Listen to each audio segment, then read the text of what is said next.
Baik, kita lanjut ke narasumber yang keempat, yakni Ibu Menteri Keuangan yang akan menyampaikan materi dengan topik strategi kebijakan fiskal dalam mendorong pertumbuhan ekonomi dan pengendalian inflasi. Ibu, waktu 10 menit kami persilahkan. Iya. Luar biasa. Perpres 33 sudah direview Bapak. Nanti dengan Pak Mendagri. Jadi saya nggak perlu presentasi ya. Kesimpulan aja Bu, langsung. Bapak Ibu sekalian, Assalamualaikum warahmatullahi wabarakatuh. Saya akan memulai dengan peranan APBN yang sangat-sangat penting di dalam menjaga masyarakat dan ekonomi dari berbagai shock. Halaman 18. Kita lihat di sini APBN mengalokasikan dari mulai anggaran ketahanan pangan 92 triliun dan tahun depan 104 triliun untuk subsidi dan kompensasi, sehingga walaupun tadi harga BBM kalau di luar negeri karena terjadinya perang di Ukraina itu meningkatnya bisa 2 hingga 3 kali lipat. Di Indonesia BBM kemarin naik 30%. Ini karena kita mengalokasikan subsidi kompensasi sebesar 551 triliun tahun 2022 dan tahun ini 339.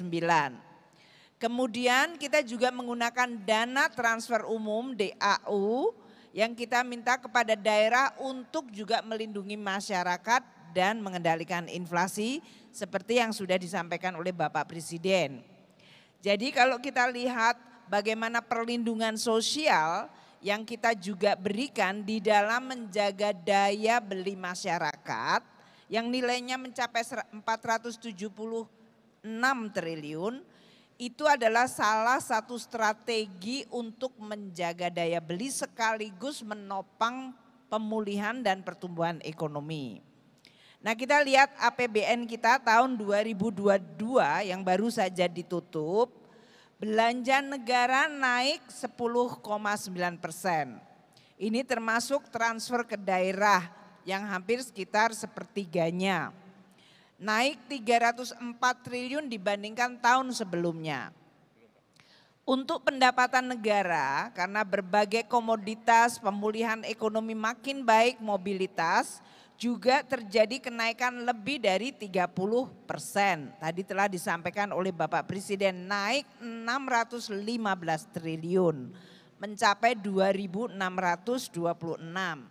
Sehingga dengan belanja tetap kita jaga dan pendapatan naik, defisit APBN menurun menjadi hanya 2,38% dari PDB. Ini jauh lebih kecil dari rencana awal yaitu 4,5%.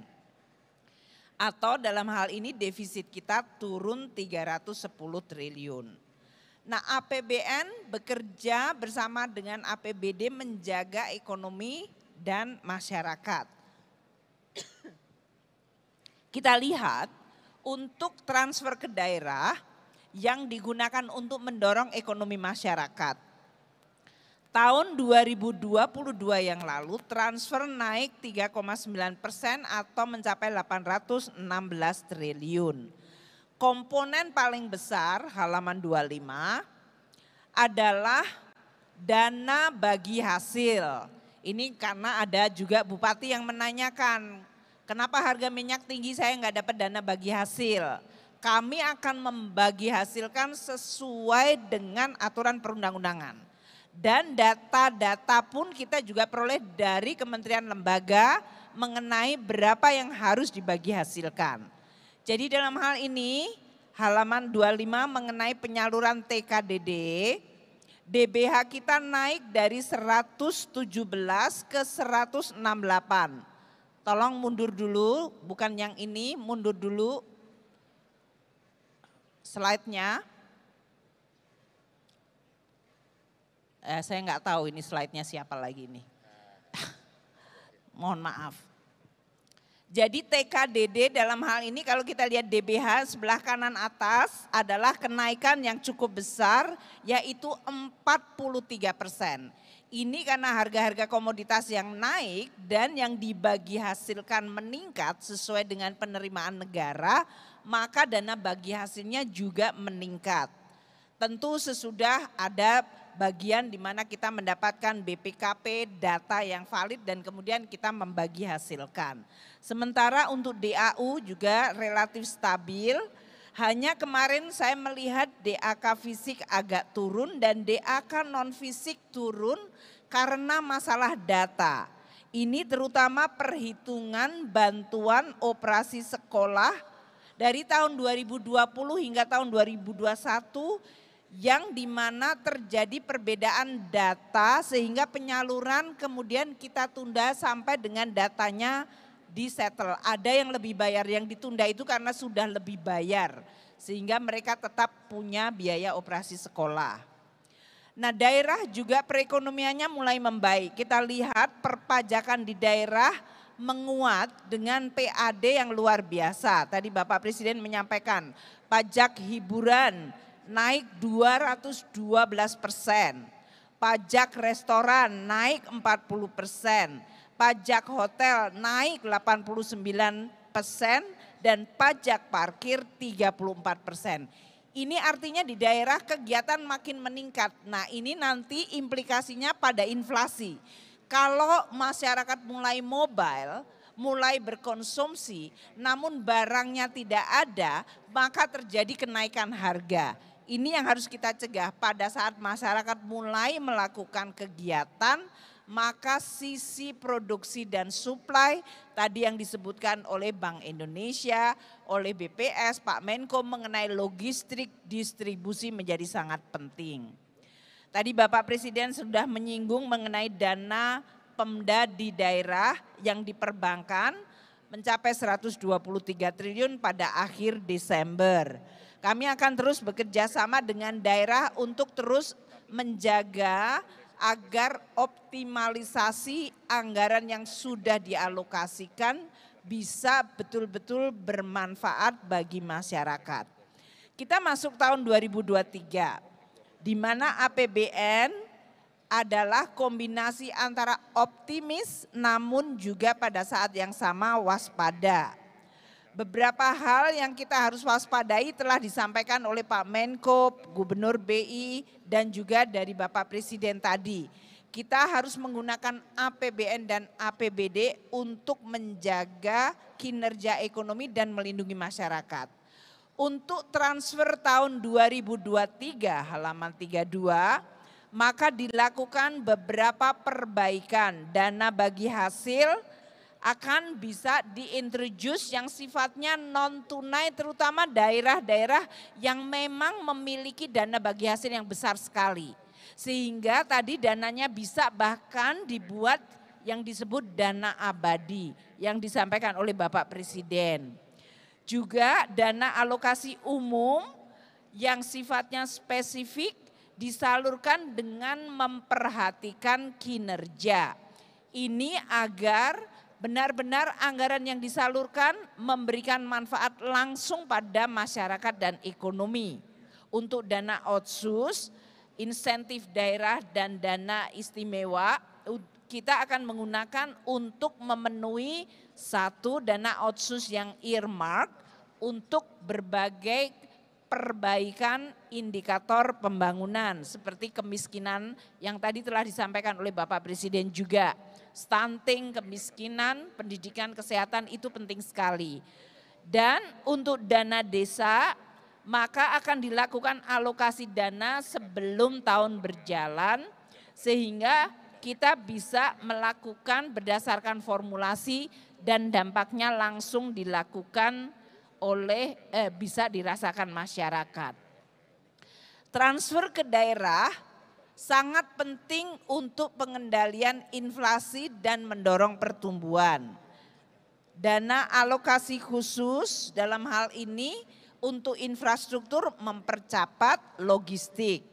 Untuk dana transfer umum bisa dialokasikan membantu masyarakat, bahkan Presiden sudah menyampaikan bisa dipakai untuk subsidi dari transportasi sehingga menurunkan tekanan inflasi. Dana desa juga bisa untuk menciptakan perbaikan produksi, dan kami menggunakan insentif fiskal untuk memberikan sinyal dan penghargaan pada daerah-daerah yang mampu mengendalikan harga sehingga mereka lebih rendah dari nasional atau penurunannya sangat tajam.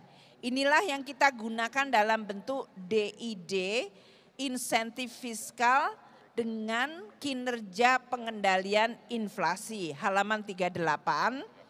Karena saya diminta sudah selesai, tapi kan saya mengambil subsidi waktu yang lain ya Pak Teguh, boleh ya?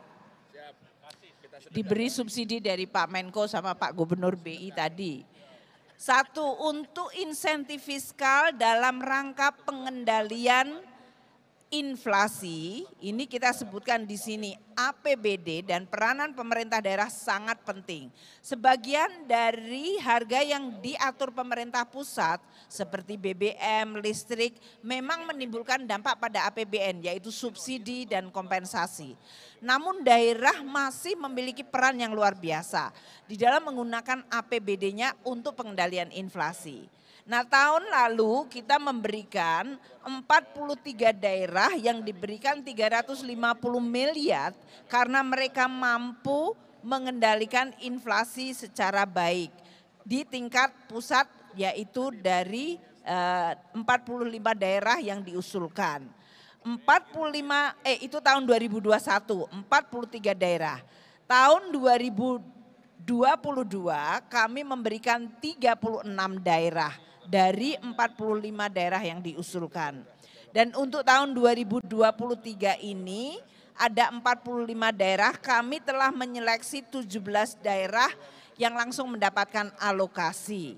Ini akan dilakukan, insentif ini diberikan dalam 2 periode.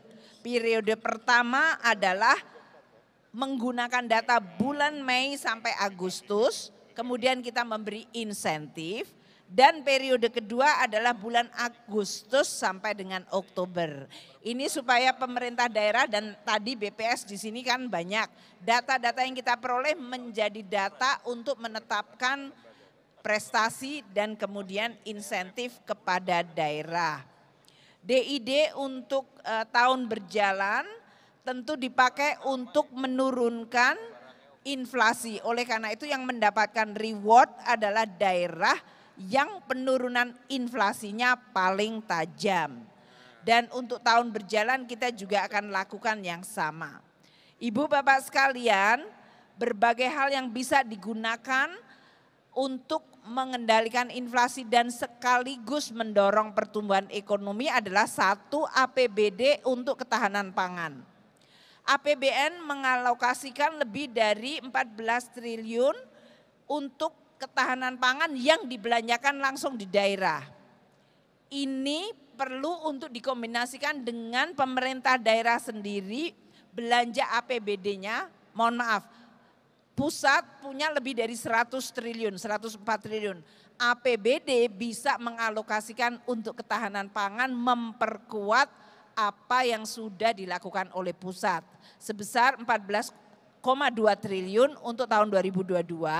Saya harap untuk 2023 karena pemerintah tetap menjaga alokasi ketahanan pangan, pemerintah daerah juga mengalokasikan sehingga dampaknya jauh lebih besar. Demikian juga untuk bantuan sosial. Pemerintah mengalokasikan 476 triliun di tingkat pusat, pemerintah daerah ada 19 triliun tahun lalu. Itu bisa memberi kombinasi supaya daya beli dan terutama tadi targetnya kemiskinan ekstrim dan stunting bisa diturunkan secara cepat. Karena anggarannya ada. Ini masalah leadership dan masalah tadi delivery. Bagaimana mendeliver di mana pimpinan-pimpinan daerah melakukan monitoring dan melihat secara langsung di tingkat masyarakat.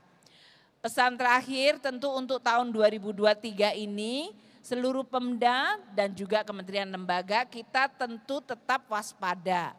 Karena situasi tahun 2023 ditandai dengan masalah geopolitik yang susah sekali diprediksi karena ini masalah militer, keamanan, politik level global.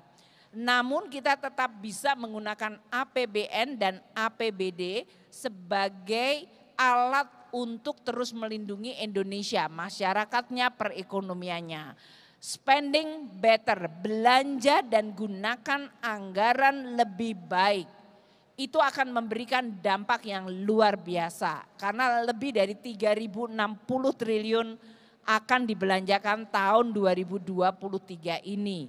Tentu kita juga berharap seluruh pemerintah pusat dan daerah menjaga tata kelola dan tidak ada korupsi. Sehingga ini akan bisa memberikan manfaat maksimal pada masyarakat. Terima kasih untuk para kepala DPRD atau DPRD yang tadi minta perpres. Saya sudah terus mengevaluasi dan kita bersama Mendagri akan segera mengusulkan untuk adjustment-nya supaya Bapak dan Ibu sekalian bisa bekerja sesuai dengan beban tanggung jawabnya.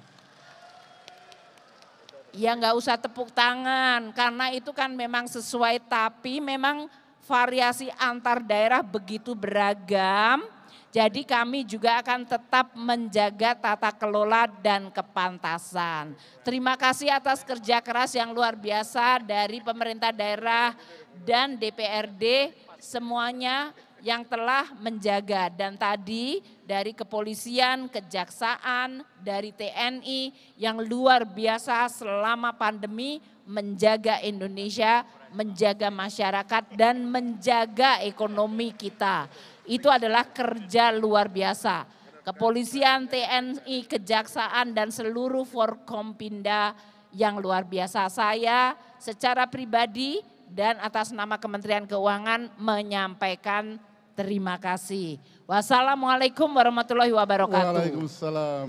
Terima kasih Ibu Menteri Keuangan yang telah menggunakan waktu 10 menit ditambah 4 menit dari Silpa. 4 menit Silpa ya. Ada cadangan. Baik, kita urus lagi untuk Ibu Menteri Keuangan.